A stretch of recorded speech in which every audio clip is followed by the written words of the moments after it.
These are the good spots. Left face. By the center. Quick. March.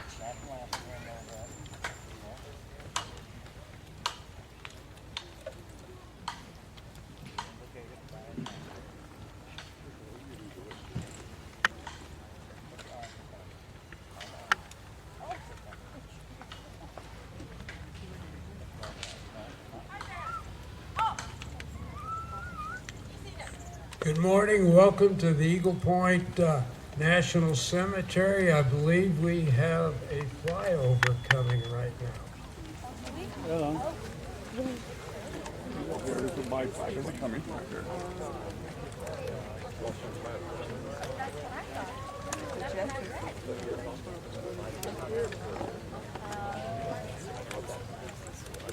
Our first speaker, I'd like to welcome Tony Ramirez, the Assistant Cemetery Director.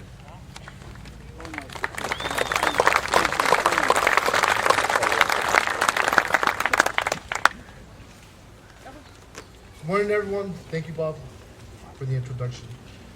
Senator Wyden, Representative Bentz, Dr. Solar, Dr. Tao, Major Sal, and to our honored guests, Gold Star families, veterans, and fellow Americans. Welcome and thank you for joining us today at Eagle Point National Cemetery for our Memorial Day celebration. Today we pause to honor brave men and women who gave their lives in service to our nation. As we gather among the headstones and heroes, we are reminded that the freedoms we enjoy were secured by the courage, commitment, and sacrifice of those who wore the uniform of the United States Armed Services. And we'll pause for the flyover to your left, my right.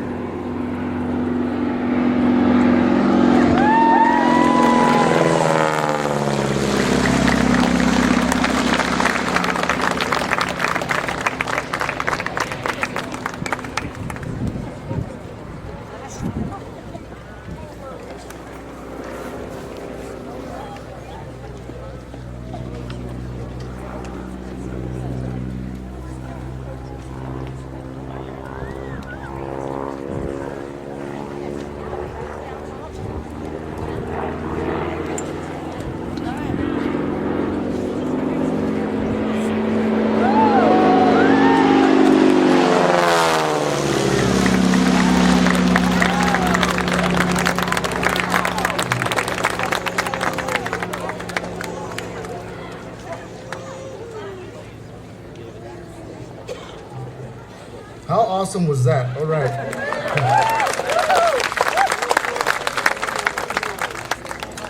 This year, our remembrance is framed by three historic anniversaries. 250 years since the start of the American Revolution, 80 years since the victory of World War II, and 50 years since the end of the Vietnam War. These milestones span centuries of service and sacrifice, each chapter bound by a common thread. America is willing to risk everything for the ideals of liberty, justice, and unity. Memorial Day has its own legacy. It began after the Civil War when families decorated the gravesites of fallen soldiers, both Union and Confederates. First known as Decoration Day, it grew from community acts of remembrance into a national tradition. In 1971, Congress established Memorial Day as a federal holiday, giving our nation a collective moment each May to honor those who gave their lives for our country. Here at Eagle Point, we honor not only those who killed in action, but all the veterans who served with honor and since passed. Across our 156 VA national cemeteries, nearly 4 million veterans from every conflict rest in eternal peace. Their legacies live on, not only in stone, but in our hearts. Let me take a moment to acknowledge and thank the staff here at Eagle Point National Cemetery. Rise and shine, they are here mowing, raising flags, settling headstones, and most importantly, honoring our veterans with dignity, respect, and precision. Their work speaks for itself every day, and especially on days like today. President Lincoln once said, we must care for who shall borne the battle, and his widow and his orphan. That mission continues through the Department of Veteran Affairs, and through all of us who are committed to keeping their memories alive. So today I ask not only to remember, but to act. By telling someone a veteran's story, by listening to the stories of others, and by living your life in a way that honors their sacrifice. Thank you for being here. Thank you for honoring our fallen heroes. And thank you for supporting our veterans, their families, and the scared mission of remembrance. May God bless you, our service members in the United States of America. Thank you.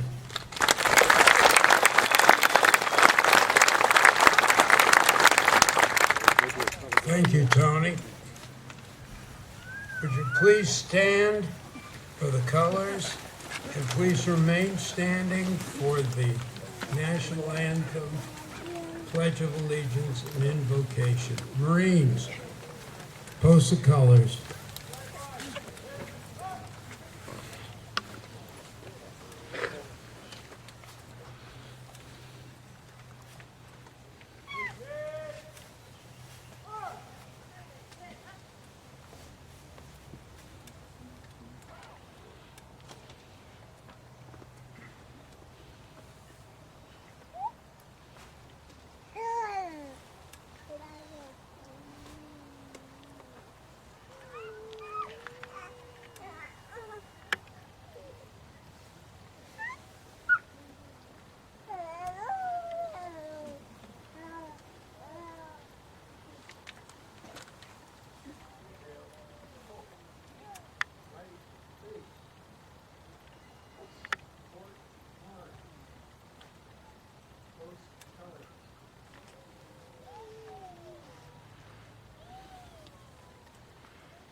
John Martin will now sing the national anthem. Oh, say, can you see by the dawn's early light what so proudly we hailed at the twilight's last gleaming, whose broad stripes and bright stars through the perilous fight, oh, the ramparts we won were so gallantly streaming, and the rockets' red glare, the bombs bursting in air, gave proof through the night that our flag was still there. Oh, say does that star-spangled banner yet wave? Oh, the land of the free and the home of the brave.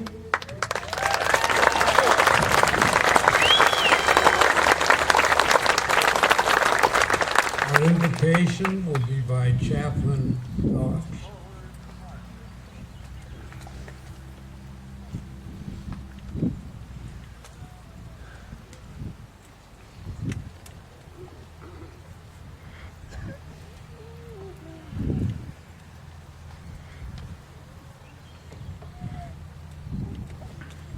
As a Vietnam veteran, it is truly an honor to stand before you and welcome you and ask you to pray with me.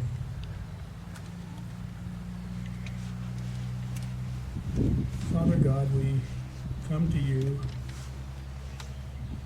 some of us with hearts that have been touched by death, some with hearts who've been touched by the tragedy of war, some who have lost loved ones, some who know loved ones who are still serving bravely. We know, Lord, that we stand in freedom because of the price another person has paid. We know that we stand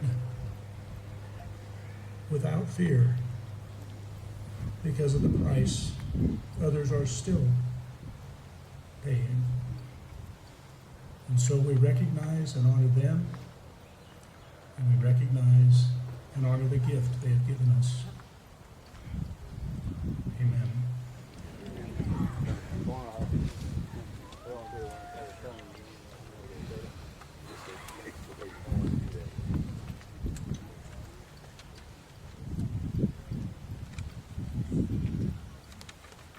Marine Corps League, Young Marine Cadet Corporal Crondell will now do the Pledge of Allegiance.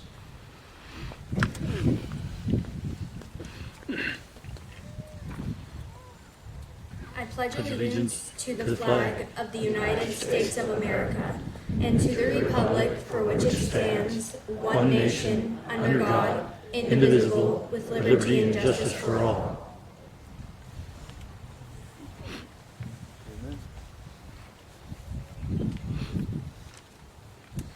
Please be seated.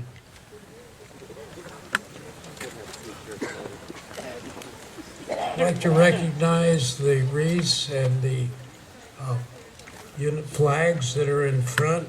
DAV, Jackson County, Chapter 8, Daughters of the American Revolution, Crater Lake Chapter, the Rogue Valley Veterans Eagle Staff, and the Marine Corps Leagues.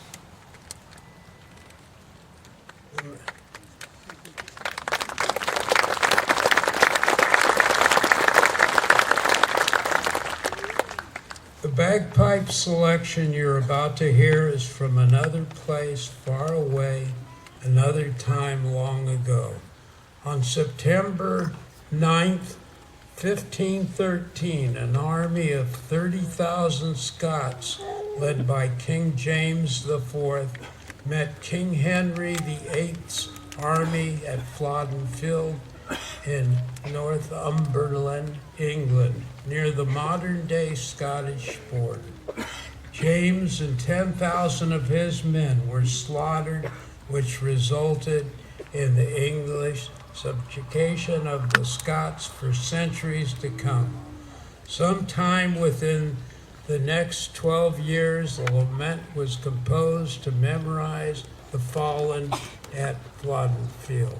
Through the centuries that followed, this lament, The Flowers of the Forest, has been played for fallen soldiers, sailors, and airmen throughout the United Kingdom and more recently here in the United States. Due to the content of the lyrics and reverence for the tune, it is one of the few tunes that many pipers only perform in public at funerals or memorial services. Pipers never play it for entertainment. It is reserved for solemn memorial ceremonies and burial of the dead. In honor of the fallen laid to rest here in this hallowed ground, Piper Roland Carey will now play Flowers of the Forest.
Just as an announcement, the Air Force will not be over until 12:25 today. Unless they show up sooner.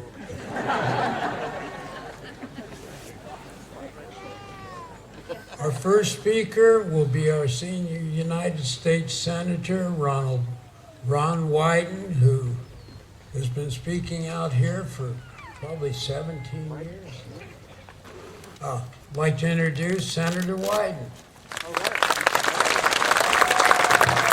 Thank you very much, Bob, and we've honored a number of people this morning, but there's somebody who comes every year, does so much to make this so special, and is beloved by those who get a chance to work with him. And I think it's time we honor Bob Huff now for his terrific work. Bob, thank you. And the staff here, of course, is wonderful.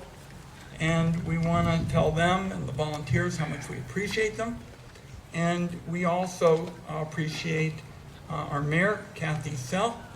And I would just like to say I'm very pleased to be up here with Cliff Bentz, the congressman from the area. It is not an atomic secret that we have some differences of opinion on issues, but we're Americans. We're Americans first, and we talk. And that's frankly what it's all about here. That's what we talk about. We're Americans first. Now, we remember those who are no longer with us and who always wore their uniform with pride. Military service in America is a tradition, and I think it's worth noting that this is the 250th anniversary of the United States Army, the Navy, and the Marine Corps. 250 years, folks, that's a pretty good run. 80 years since the end of World War II, 50 years since the end of the Vietnam War. Enormously important milestones, and we're thinking about them today. But I suspect a lot of you are thinking a little bit more about the loved ones that you miss today, and you think about when you hug your families. You talk about treasured memories. And I suspect, because I'm on the Intelligence Committee, so I'm up on secrets, there's a tear or two shed in the course of the morning. I also join you in a way that I think is something of a bond. My parents fled the Nazis in the 30s, not all got out. My dad was one of the famous Ritchie boys, the German kids who fled the Nazis, talked their way into our army, and dropped the propaganda pamphlets on the Nazis. I'm very proud to be my father's son. I also wanted to say that my dad would always say on Memorial Day, he was able to come home to America because so many of his fellow service members paid the ultimate price. So it's thanks to the soldiers, the sailors, the airmen, the guardians who fought fascism alongside so many of your relatives. That's the reason we have democracy here at home now. I spent my weekend watching democracy in practice. I had town hall meetings. People can just say anything they want, whether they're left, right, center, wherever they are, they say whatever they want.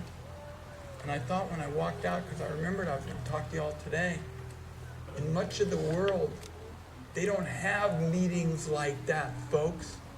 People don't get to say what's on their mind in much of the world. So the people we remember every day sacrificed their lives, their futures, their dreams, so that all of us could have the freedoms I saw the last couple days. The freedoms of speech, the freedoms of assembly. And I'll close by kind of putting it in the context of what Cliff and I deal with back in D.C. Back in D.C., people talk a lot about, throw around the words war and battle, and I guess that passes for differences of opinion in D.C. And yes, there are big differences of opinion. But I'll tell you, and I'm sure Cliff feels this way too, the wars and battles of politics don't compare to the actual deadly war and battles that your loved ones went through far from home. And they didn't go to war as Democrats or Republicans. They went to war for all of us as Americans. It's their sacrifices that let us gather where we want, when we want, and make sure it's free to all of us to say what we want. That is an amazing legacy, an incredible legacy, and one that so many paid for dearly on battlefields. So as we remember loved ones today, you have our empathy and sympathy for your loss. You've got our thanks because our country and state are safer because of those values. And I'll just close by way of saying it's a tremendous honor to represent Oregon in the United States Congress.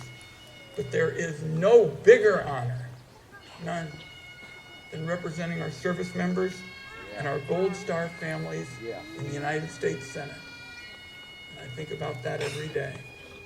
So let us say, as we think about those we've lost today, we walk through the cemetery.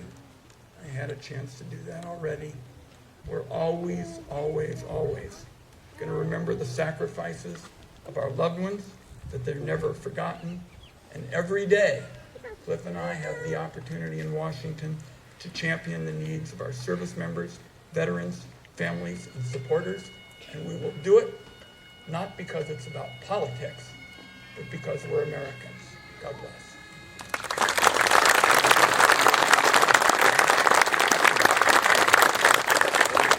Thank you, Ron. Our second speaker is our representative of the United States Congress, Cliff Bentz. Cliff?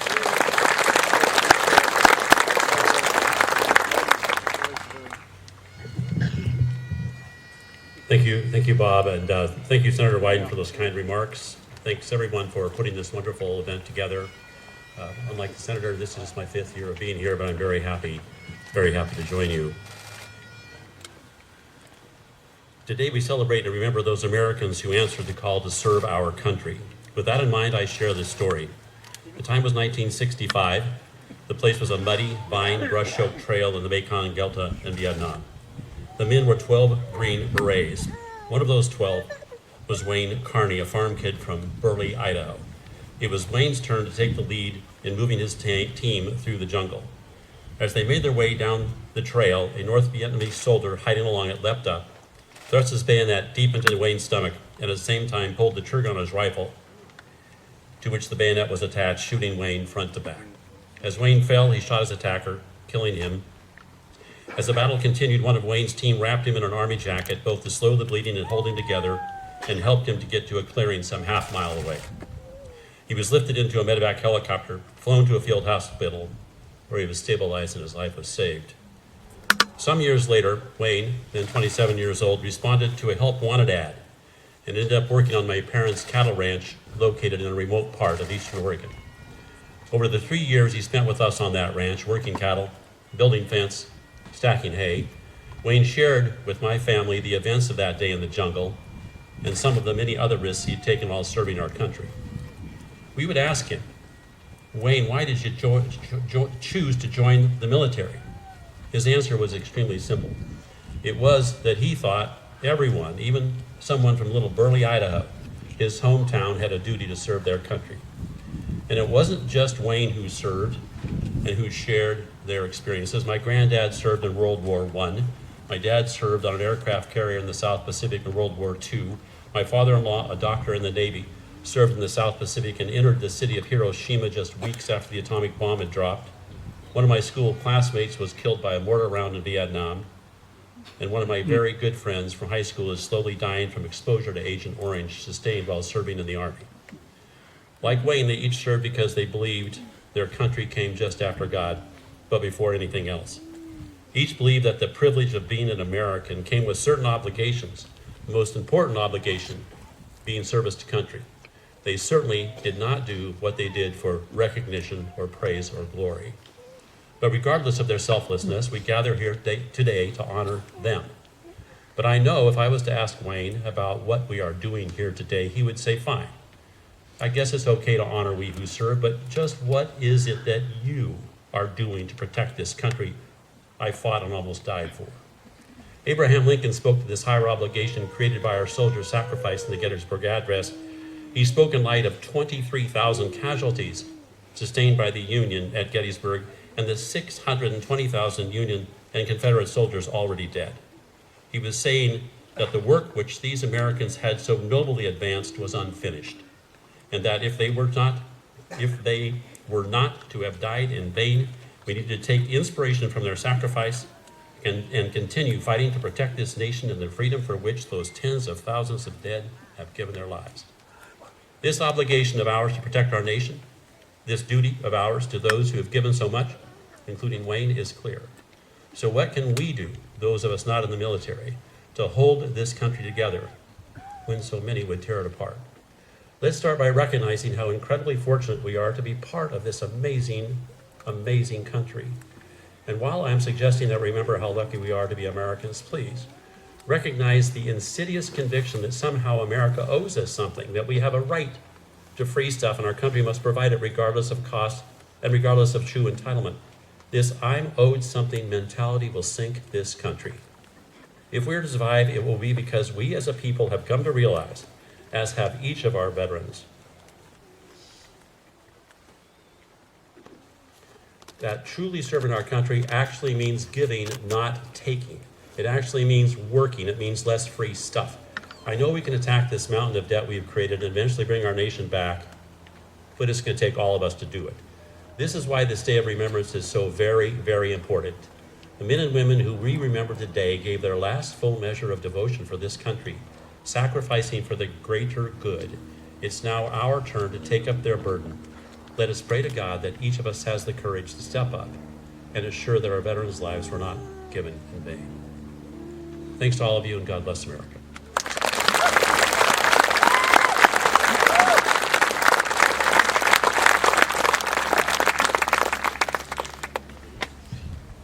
Thank you, Cliff. Our next speaker is our director of the VA Source in White City. Welcome, Dr. Solera.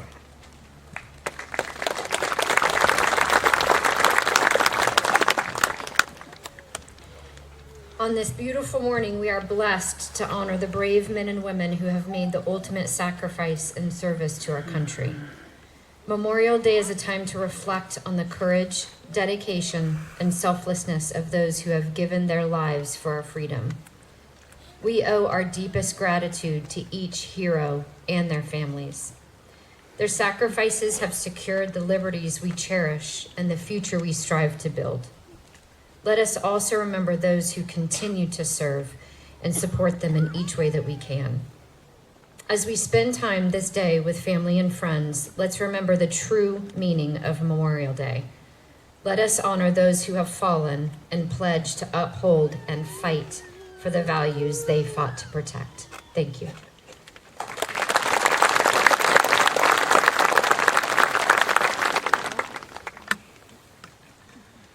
Thank you, Dr. Slayer. Our next speaker is the Laboratory Manager for the U.S. Department of Defense, POW/MIA Accounting Agency. She is board certified as a diplomat by the American Board of Forensic Anthropology and currently serves on the Executive Board of Directors. She is also a member of the Registry of Professional Archaeologists, having worked as an archaeologist now for 30 years, which includes evacuation of pyramids, mass graves in central Mexico, and ancient human fossils in South Africa. In addition to teaching at Arizona State University, she has worked in the recovery and analysis of human remains in Belgium, Bulgaria, Cambodia, Fuji, France, Germany, India, Indonesia, Laos, Mexico, New Guinea, Philippines, Saipan, Solomon, South Africa, South Korea, Vietnam, and Wake Island. She's responded as a forensic anthropologist and forensic anthropologist in mass disasters in Naples, in Louisiana after Hurricane Katrina, and most recently in Maui. She is currently the DPAA Laboratory Functional Area Manager over the analysis of forensic material evidence used to recover and identify the human remains of missing U.S. military personnel. Denise has a master's degree in bioarchaeology and a doctoral degree in physical anthropology from ASU and has been with DPAA for 20 years. She's also has a private pilot's certificate. May I introduce Dr. Denise Doe.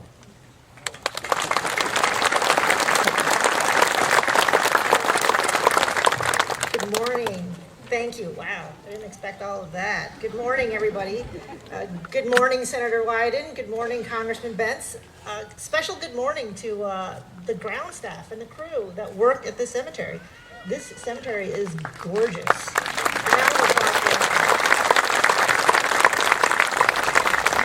I've seen a lot of cemeteries. I've done work all over the world. I've been to the Ardennes in Belgium, and I just recently was at the Manila American Cemetery in the Philippines. This cemetery is gorgeous. This cemetery is gorgeous. So good morning to everybody. I am absolutely privileged today to be here with you to celebrate and spend time with you and hold space with you on Memorial Day. And I have Bob to thank for that. So thank you, Bob, for bringing us together. Everybody knows that Memorial Day is about those who lost their lives in service to this country. But I'm going to take this opportunity to shine a light on a small subset of those individuals, those specifically that remain unaccounted for. You're going to hear that phrase from me quite a bit today, unaccounted for, and I'll tell you what that means in a second. My job, my position as a scientist with the U.S. Department of Defense's DPAA, I'm acutely aware of the connection that my agency's mission has with all of you and with the families of the missing. The families today, and some may actually even be here today, these are families that still have uncertainty because their loved ones didn't come home. I'm specifically talking about those individuals that died in service to this country and are all over the world, are still there, whether it be from a plane crash or died in a battlefield, or they could be in a cemetery with a headstone that says unknown, or it could say known only to God, and they haven't come home yet. And so some of those families may actually be here today. It's the obligation of the DPAA to pursue the fullest possible accounting for those that are still missing, to honor their legacy and to bring answers to families. We are committed to this cause, and our organization, our agency, works full-time. We labor full-time, tirelessly to recover the remains of individuals and identify them. We have teams right now, as we speak, as I speak right now, all over the world, Laos, Vietnam, Vanuatu, Croatia, France, looking for the remains of our missing servicemen to bring them back for an identification.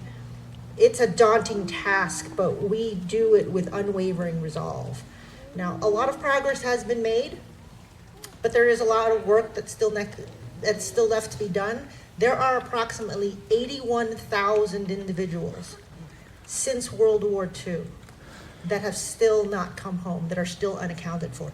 And we figure about half of those, maybe 38,000, are unrecoverable, probably because they are very, very deep at sea. So that leaves about half of them that we may still be able to find. These are really big numbers. I'm aware of that. But that highlights the ongoing significance of our efforts and the pressing nature of our mission. With each discovery every single day, we inch closer and closer to fulfilling our nation's promise for these men, these women, and their families. Now, I take great pride in telling you that last year, fiscal year 24, we successfully accounted for 172 missing servicemen that otherwise would not have been able to be found. Now, I'm going to take this opportunity to share with you a story about U.S. Army Air Force Second Lieutenant Robert McKee from Portland of this great state of Oregon. And before I tell you about Second Lieutenant Robert McKee, I'm going to go back in time for just a smidge to last year here, Eagle Point, to the ceremony that we had here on Memorial Day, where if you were here last year, you heard about Staff Sergeant Davies, Staff Sergeant George Davies. I won't tell you his entire story because you heard about it last year, but here's the summary of it. He was from World War II, and he was killed in a B-24 bomber crash over Bucharest, Romania. And the plane crash was discovered. Remains were actually found at that plane crash, but they could not be identified at the time. They were just too fragmented. And Staff Sergeant Davies could not be identified. And so those remains were buried in a grave outside of Bucharest, Romania, with a headstone that said unknown since World War II. Now, a couple of years ago, our agency exhumed those remains, and given the current technology that we have today, we identified those remains in September of 2022. Now, you heard that story last year, but the reason I'm bringing it up now, because I do have a postscript for you. The postscript is that Staff Sergeant Davies, I'm very happy to share with you, was finally interred with his family in attendance at Willamette National Cemetery in Clackamas, Oregon, on June 24th, 2024.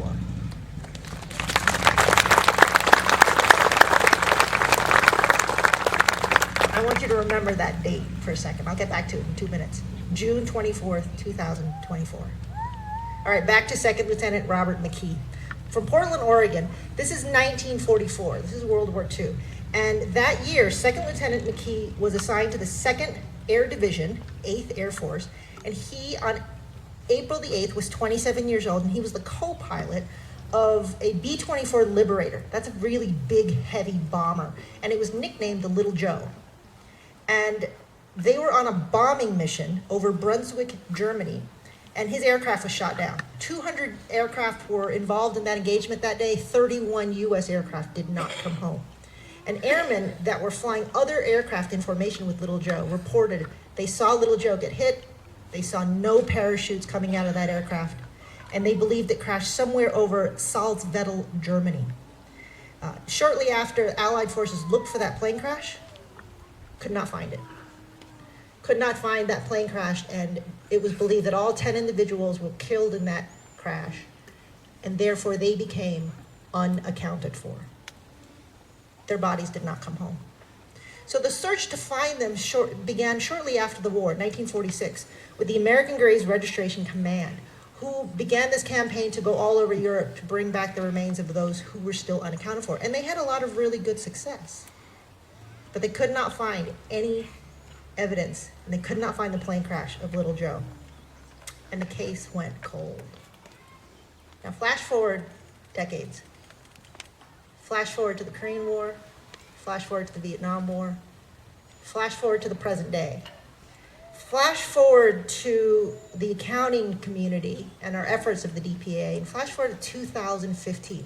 Now think about that for a second. Where were you in 2015? So in 2015, the DPA got a lead from some local independent German researchers that said, hey, we found a couple of locations we think may be American plane crashes. So the DPA followed up on those leads. We went out there. We talked to those locals. We interviewed many of the local individuals, the residents there. They led us to an area, and it was hard to tell, but there was a plane crash there. It was completely flattened. And there was a plane crash there, but here's the thing, folks. Plane crashes in Germany, they're a dime a dozen. So were we at the right plane crash? So for the next 3 years, that's where the science comes in. The DPA returned to that location. That location, by the way, the reason why we couldn't tell there was a plane crash there was because it was completely flat agricultural field that grew sugar beets and wheat. Did not look like a plane crash. But over the course of several years, we did many investigations, archaeological surveys, and ultimately archaeological excavations of that area. And by November 2023, which was only 18 months ago, our teams, led by a forensic archaeologist of the DPA laboratory, had excavated about 624 square meters. That's about the size of a tennis court. So just picture this area here where most of we are sitting and standing. Picture an area about this big, which may not seem that huge compared to a B-24 plane crash, but we excavated it down 14 feet. So picture that in your head. Picture this entire area, excavate it straight down 14 feet. At the end of that excavation, November 23, we recovered a goodly amount of bomber aircraft wreckage, sure, but more importantly, we recovered possible human remains and personal items, to include the identification tags of some of the crew members of Little Joe. Now, all those items went back to our laboratory, and that's where our laboratory analysis began. The human remains were analyzed using forensic anthropology. The teeth were analyzed. The teeth of the remains that we recovered were compared to the dental records of Little Joe's crew. The material items, the personal items, were analyzed. Our partner organization, the Armed Forces Medical Examiner System, analyzed the DNA that we extracted from the remains compared to the DNA of the family members of Little Joe. And on June 20th, 2024, we identified all 10 members of Little Joe's crew, including Second Lieutenant Robert McKee.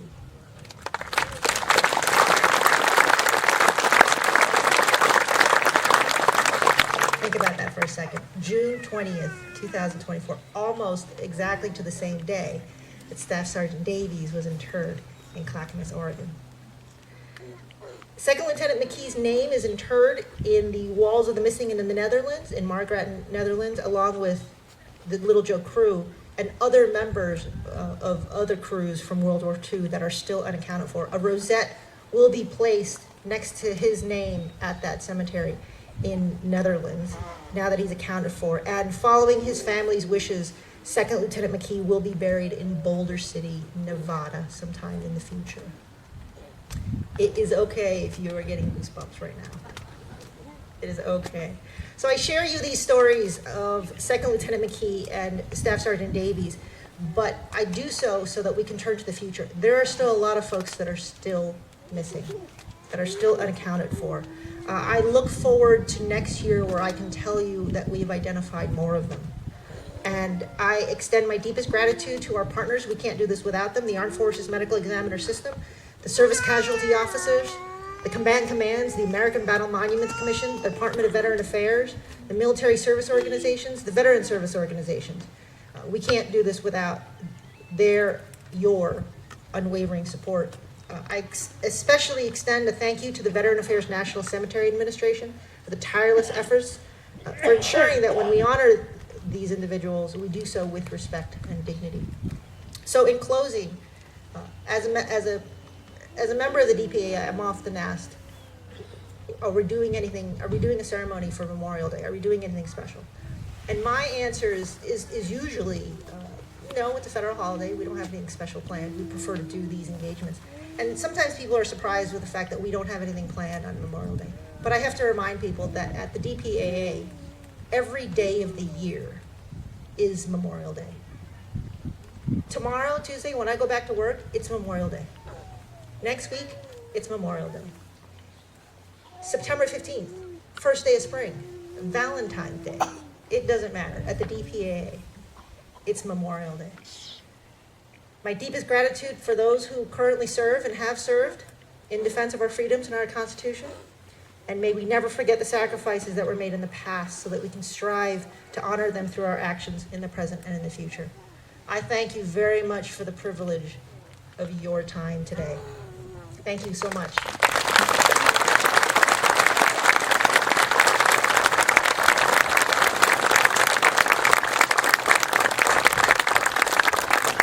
Thank you very much, and thank you for what you do. We will now have a song selection by John Martin, The American Soldier.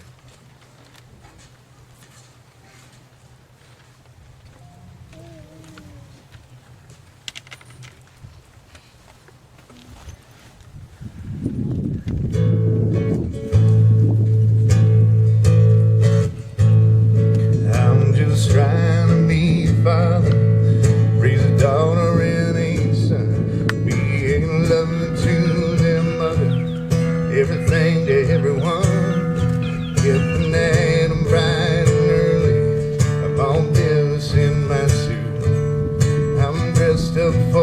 process from my head down to my boots. I don't do it for the money, there's bills that I can't pay. I don't do it for the glory, I just do it anyway. Fighting for our future, my responsibility.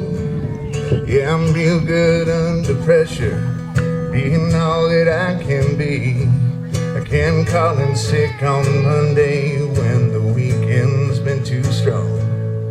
I work right through the holidays, sometimes all night long. You can bet that I'll stand ready when the wolf growls at the door. Yeah, I'm cool and I'm steady and I'm true down to the core. And I will always do my duty, no matter what the price. I'm counting up the cost, I know the sacrifice. Oh, and I don't want to die for you, but if dying's asked of me, I'll wear that cross with honor, 'cause freedom don't come free. Oh, I'm an American soldier, American. Beside my brothers and my sisters, I'd gladly take a stand. When liberty's in jeopardy, I will always do what's right. Yeah, I'm out here on the front lines, so sleep in peace tonight. American soldier, I'm an American soldier.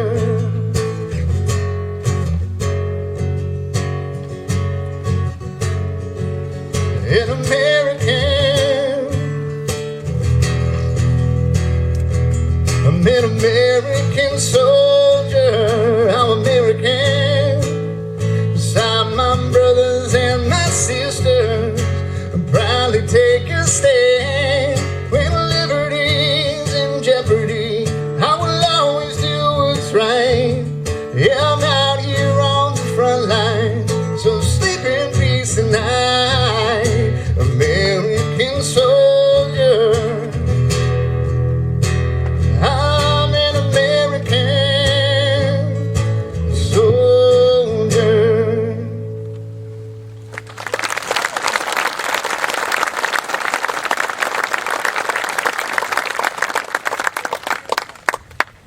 Thank you, John.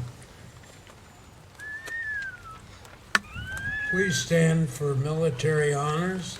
Those in uniform and veterans, please render a hand salute. All others, please place your hand over your heart.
Chaplain, benediction, please.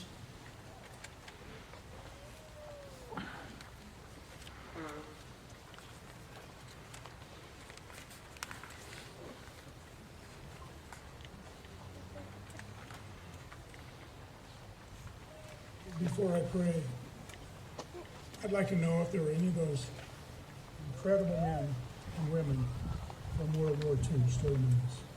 If you're here, would you please at least raise your hand if you're a World War II veteran?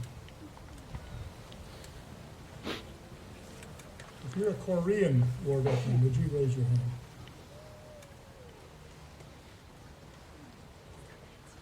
I know there's some of my compadres. One in the, one right there. Thank you, sir. Thank you. Thank you. That was a war that was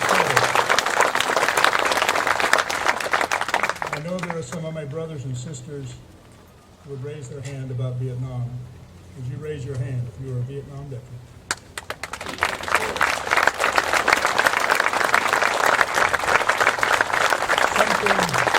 Something we did not hear often. I was spit on in Oakland, California, when I was walking the streets because I had a Navy uniform on and was obviously a Vietnam veteran. But for those of us who are Vietnam veterans, if you've never heard it, welcome home.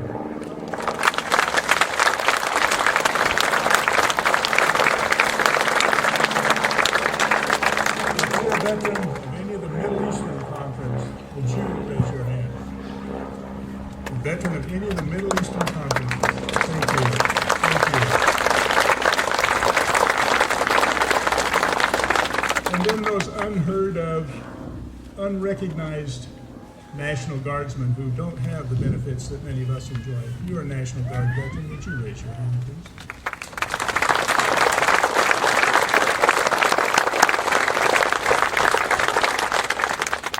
If you like being an American and enjoying the freedom, would you thank someone who just raised their hand before you go home? Let's pray together. Lord, again, we recognize the price that many, many have paid. We could never repay it. All we can do is live in a way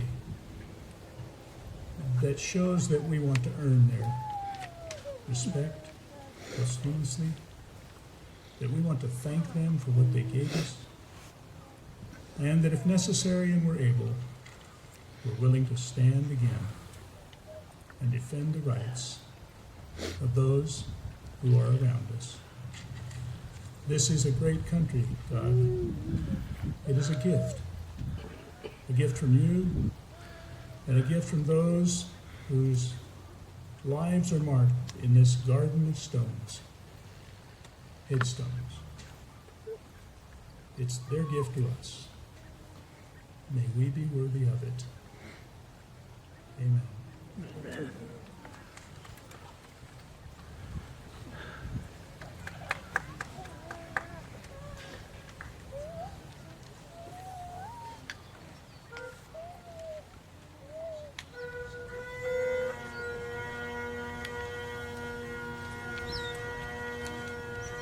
Please be seated.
Please stand. Marines, retire colors.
Old Guard, return the colors, the cemetery colors to full.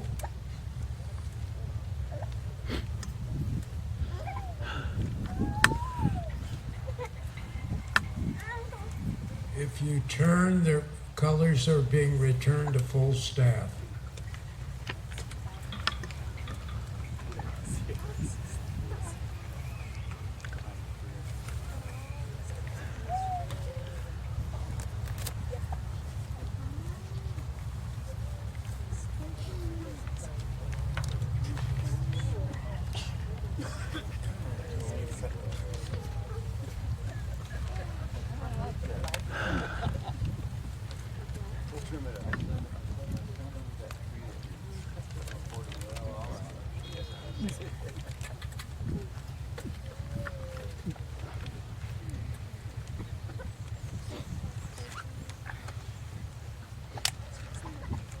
Remember, at 1500, 3 p.m. this afternoon is a moment of silence.